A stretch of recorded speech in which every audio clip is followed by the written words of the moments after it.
الثانية غفر الله لك. اللهم صل على محمد. الثالثة على حب الإمام الحسين بأعلى أصواتكم. اللهم صل على محمد. مرحبا بمحمد وآل محمد يا الله.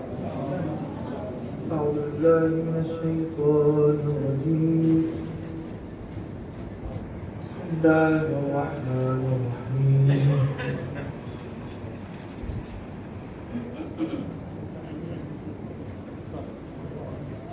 صلى الله عليك يا سيدي ويا مولاي يا رسول الله.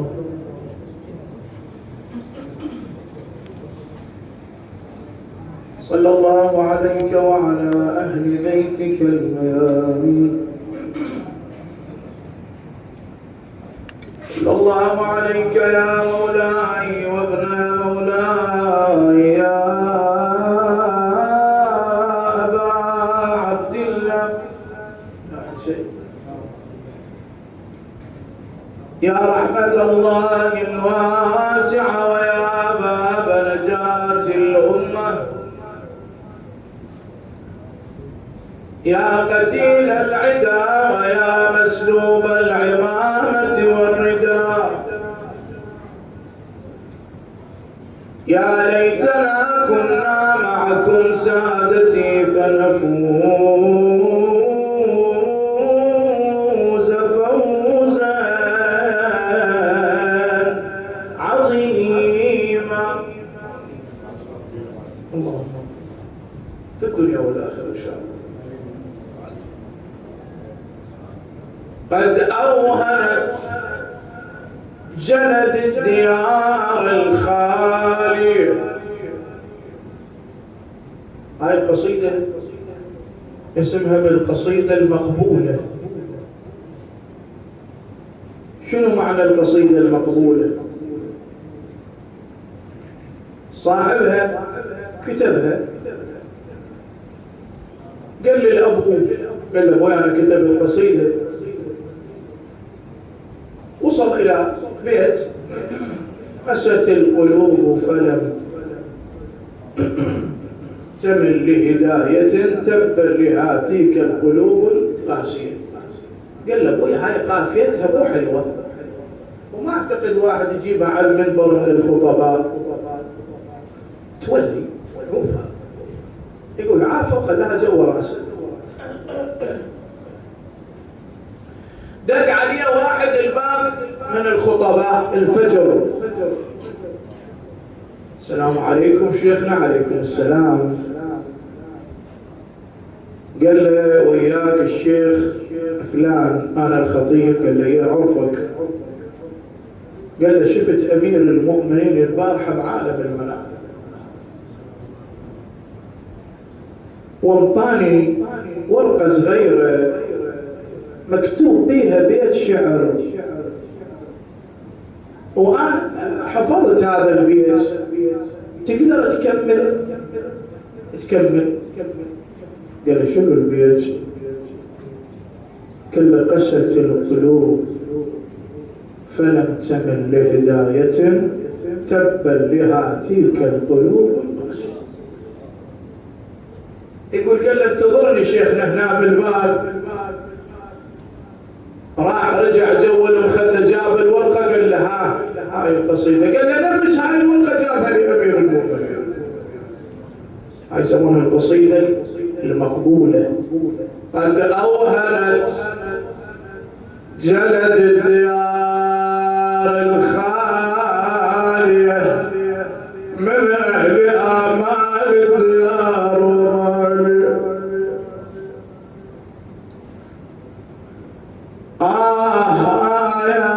ومنازل أضحت فلا ترى فيها سوى راع يجاوب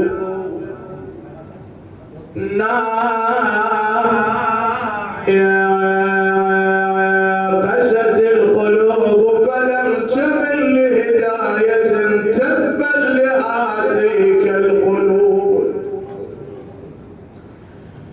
القاسية.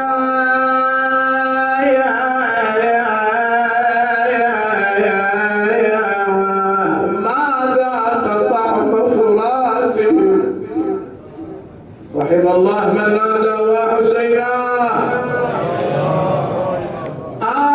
ما ذاق طعم فراتهم حتى قضى عطشا وغسل بالدماء القانية يا ابن النبي المصطفى ووصي وأخا زكي ابن البتول الزاكية تبكيك عيني يا أبا عبد الله، تبكيك عيني لا لأجل مثوبة لكن عيني لأجلك بايا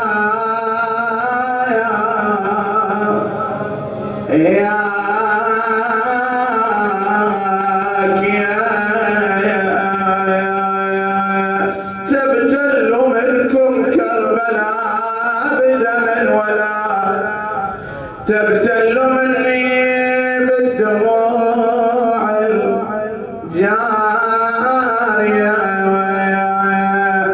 لجلب اليمة تهلها يا الموالي دمعتك ما تروح ضياع والرب وكل عليها ملك بالقيامة يعرضوها بقار ورائبك يعرضوها على النبي وحامل حمى والحسن والمطور قدر هذه الدمعة اش كثر يترتب اجر ما لها يقولون قيمة ولا زمانها مقدرة لعن صاحبها خذوها القطع بجد الخنصرة يقول صاحبها الجنة يستحق والمغفرة يا الله. يقولون ليلة 11 من المحرم وهناك زينب تشوف نور يا بجسم الحسين. اخواني لا نخلي وقار بمجلس الحسين، ماكو وقار. اي ترى الميت حسين مو له انسان، مو ابو عبد الله يا سيد الشهداء يلا اريد ون الليل. ابكي على اولادي ضحايا بيوم عاشور وانصب مياتم بالعزايا بواسطه يقبور ونسيت ضلع اللي بسد الباب مكسور واعظم علي الناعي على لا حول ولا قوة إلا بالله العلي العظيم. إنا لله وإنا إليه راجعون.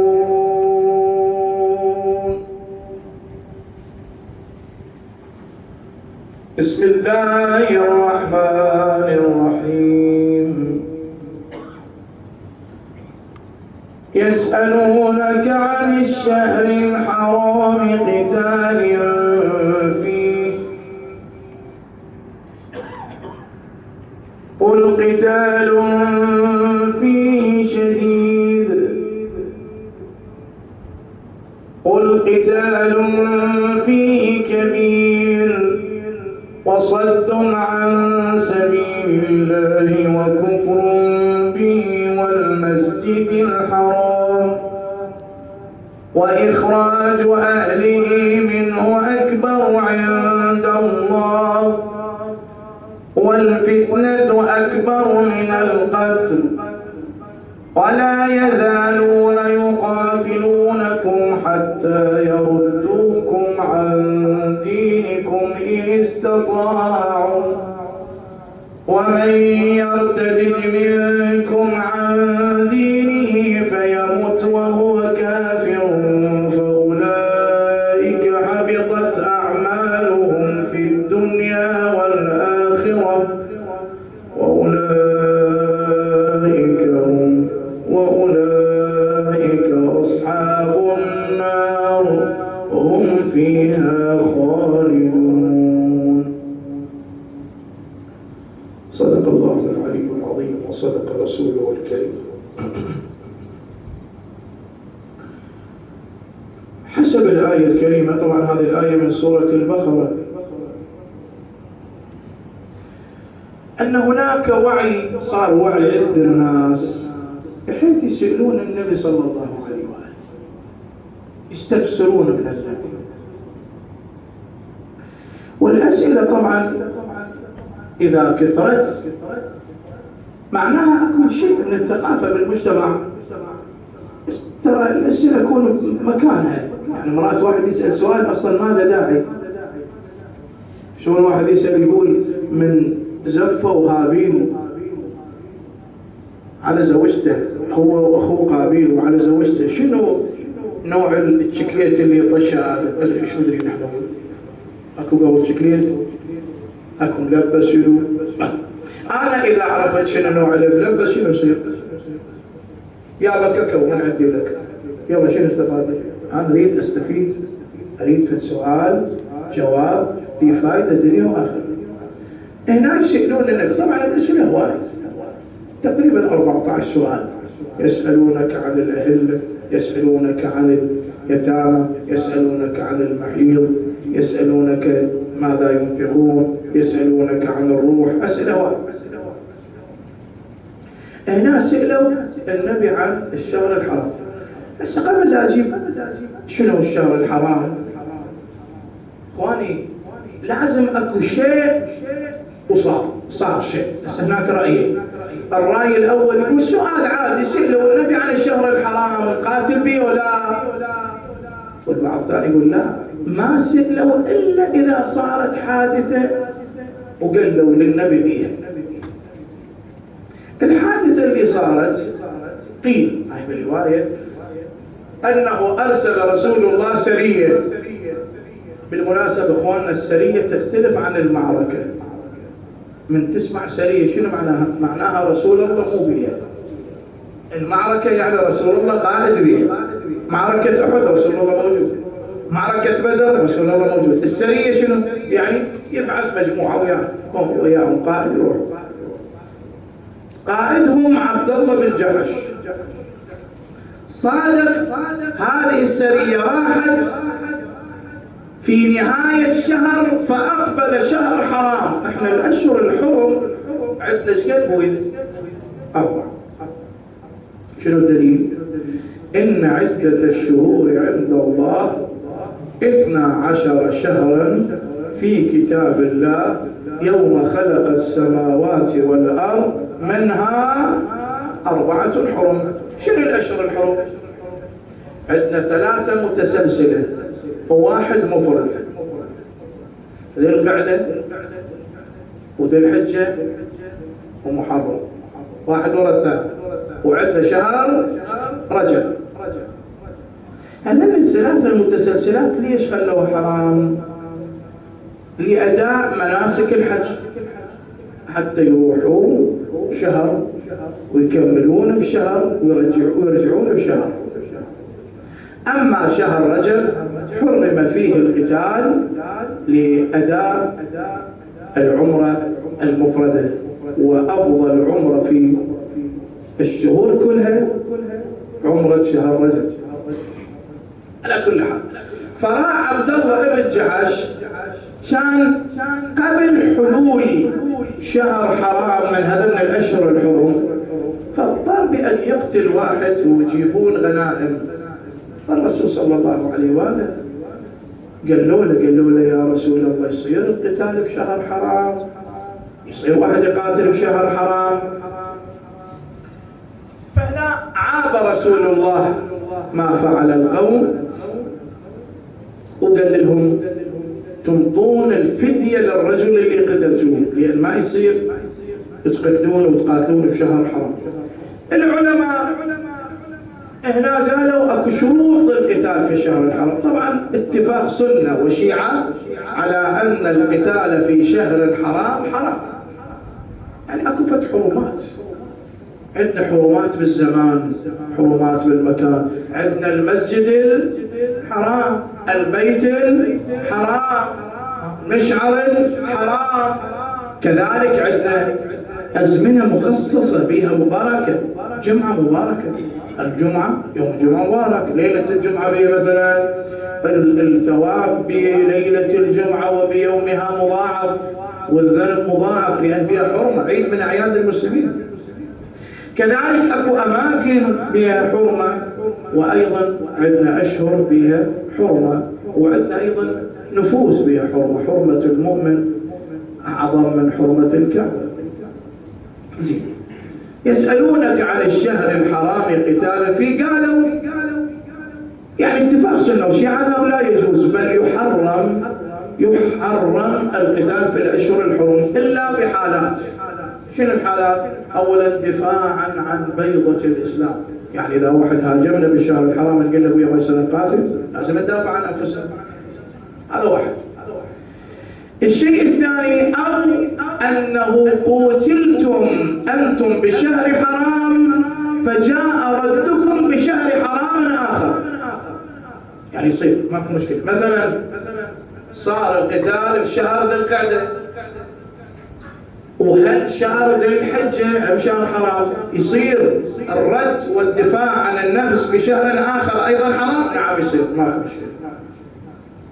أيضا بالشهر الحرام دفاعا عن الإسلام.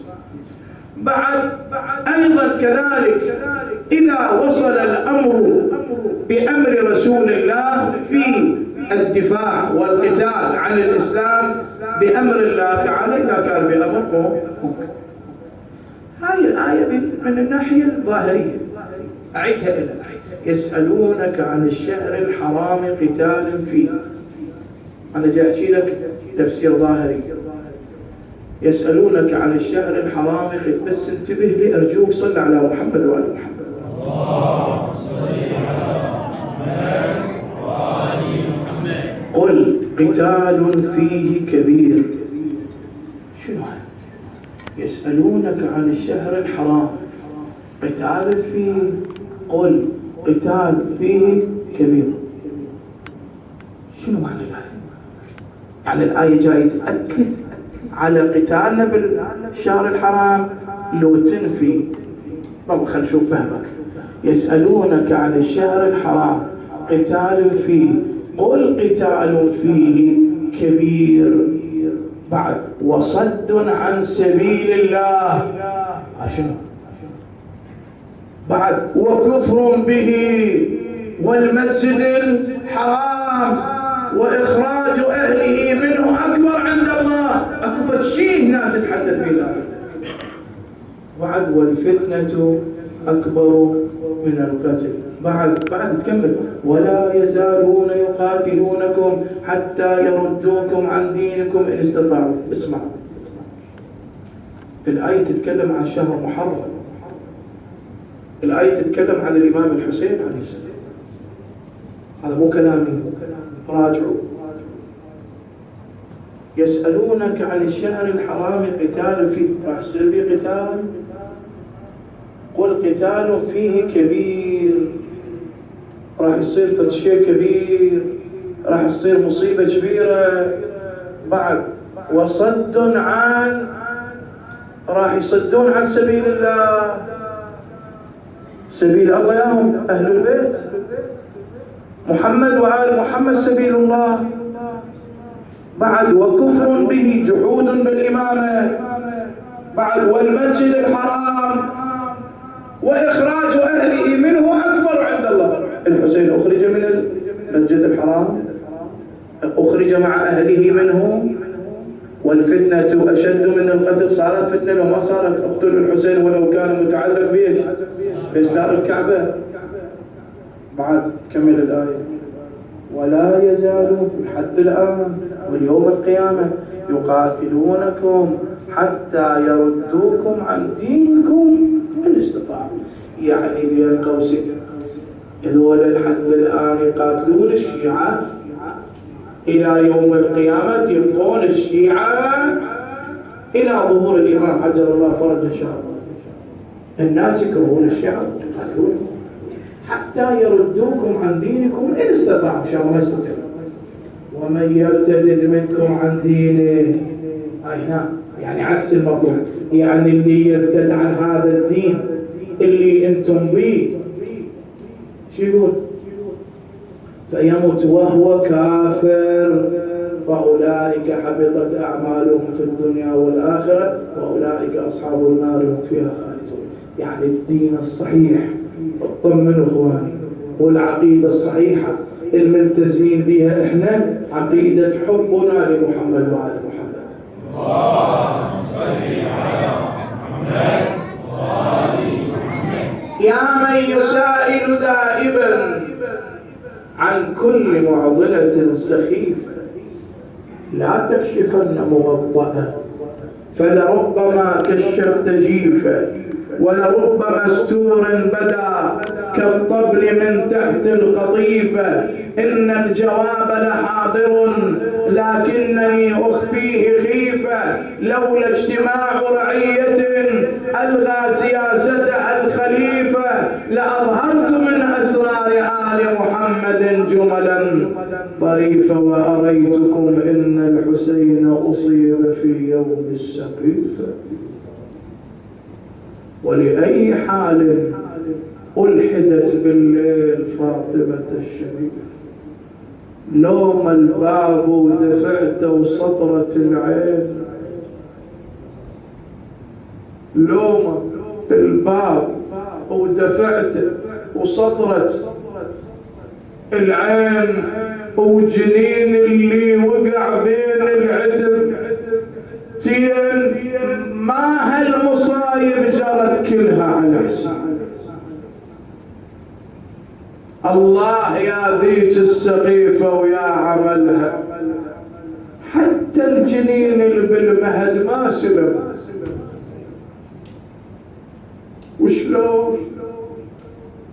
وشلون بعد العين هم يغمض جفنها. ليش والله شاعر مش عندك؟ وشلون بعد العين هم يغمض جفنها، وحسين ظل على الثرى من غير ترسيل.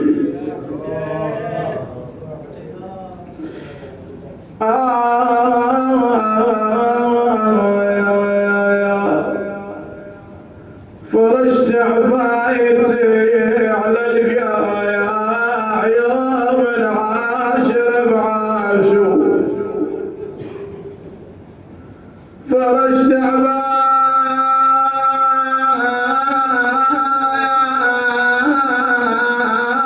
على القايا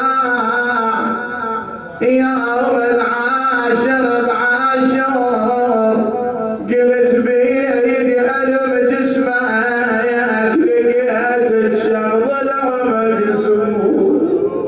يا حسين والله لقيت الشمس ظلام الشهر، يا يمه ولمناك ولقيت الخنصر المبتول. باكر وصول الحسين إلى كربلاء، شنو أعظم مصيبة بقلب أهل البيت؟ مصيبة خنصر الحسين، مصيبة شفتي الحسين، مصيبة قتل الحسين بهذه الحالة. الخيل اللي وضع صدر الحسين لو علي الأكبر لو ظفار لنا. يقول الإمام صاحب الزمان كان يبكي بباب الحسين، سأل أحد العلماء قال له سيدي لما البكاء تبكي على الحسين؟ يخرب بيتي مولاي. قال له لا، إنما هناك مصيبة أبكتني أعظم من مصيبتي بجدي. تبكي عليه من والله على علي الأكبر؟ قال له لو كان علي الأكبر هنا بكى وياي، على جدك علي لو كان وياي بكى وياي، على أمك الزهرة لو كانت وياي بكت وياي، على يمن. قال له أشار إلى التل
الحمية ساعرت قاموا على وجهه وقع ودموع عين السايرة وابي تقل اخويا وذبيتنا على الورود ولحقتك على ريحة الخوة اخويا شوى والعدو يسوى صوت على متوني تلوى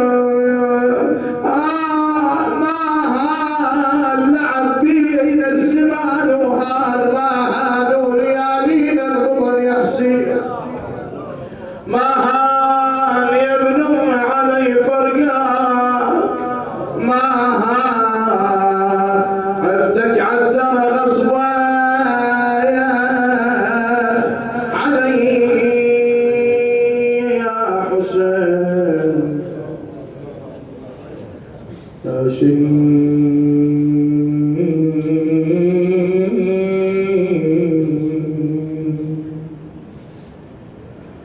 بضعون جاك استقبل حسين يا كربلاء حضر الدواوين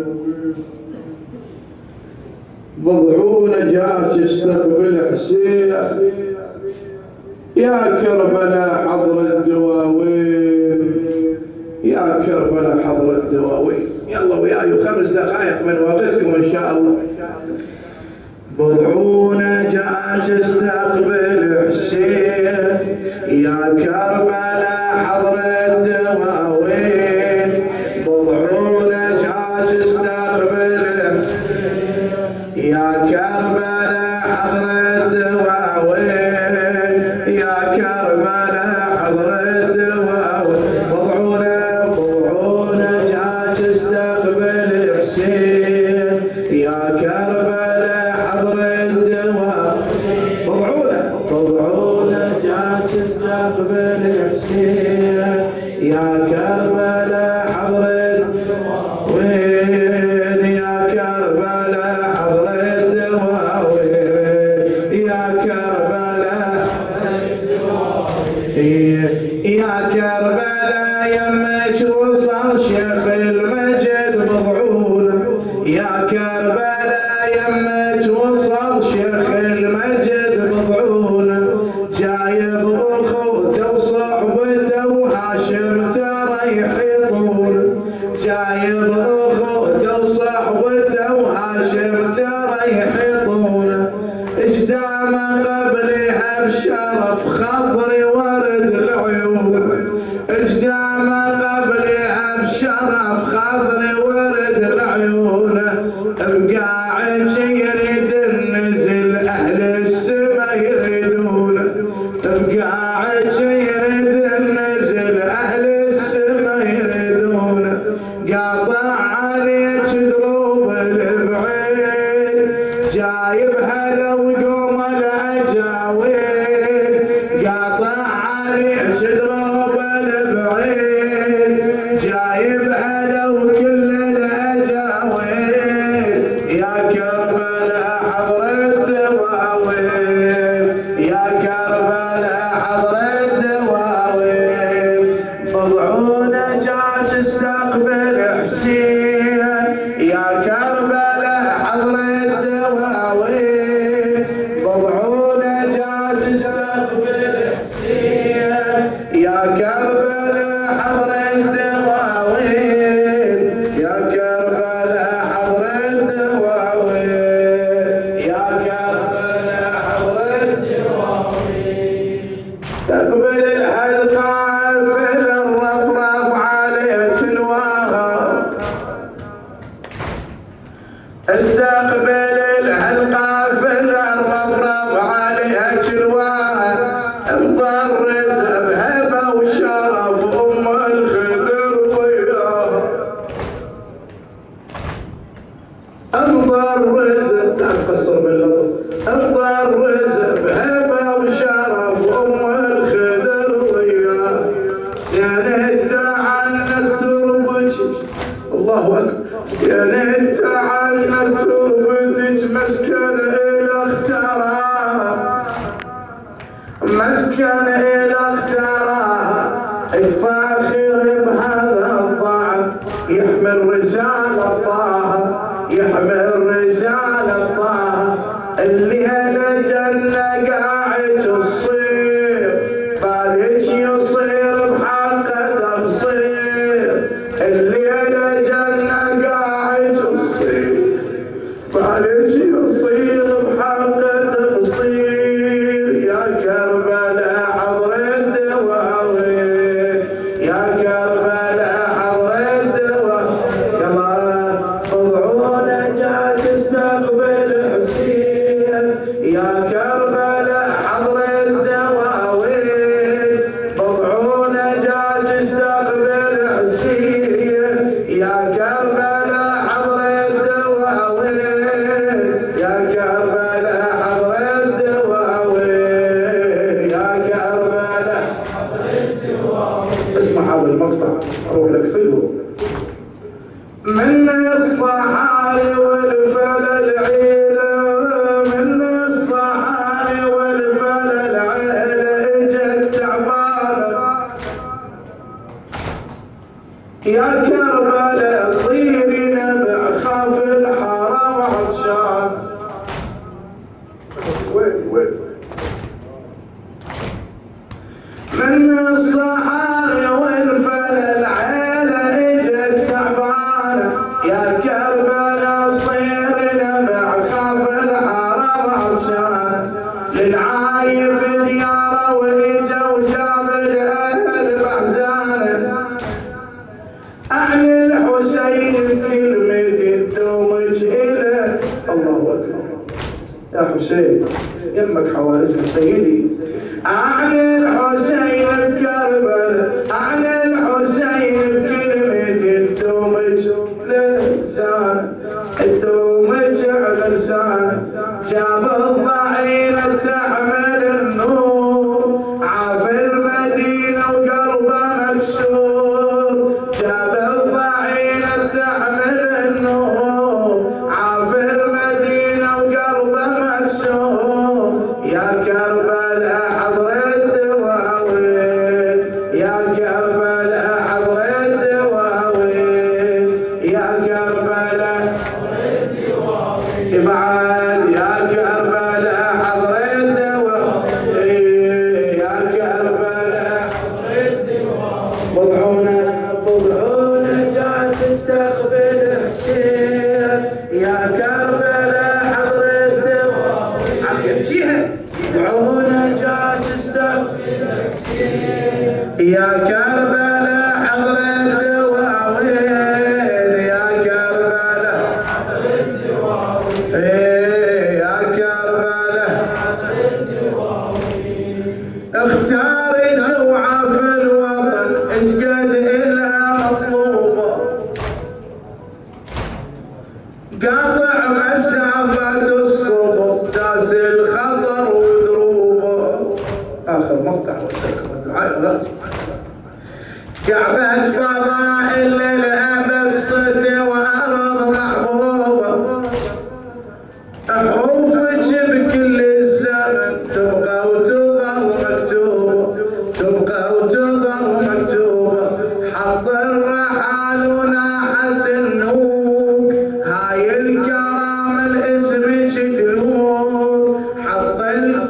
حط الرحال وناحت النوق، هاي الكرامة الاسم تلوق. يا كربلاء حضر الدواوين، يا كربلاء حضر. ضبعونا جا تستقبل، ضبعونا جا تستقبل حسين، يا كربلاء حضر. يلا مع العين. ضبعونا تستقبل حسين، يا كربلاء حضر الدواوين، يا كربلاء حضر الدواوين، يا كربلاء، يا كربلاء حضر الدواوين. اللهم بجاه الحسين بمظلومية الحسين عنا يا الله. اللهم اغفر لنا ذنوبنا واشف مرضانا. نسألك خير الدنيا والآخرة واصرف عنا شر الدنيا والآخرة.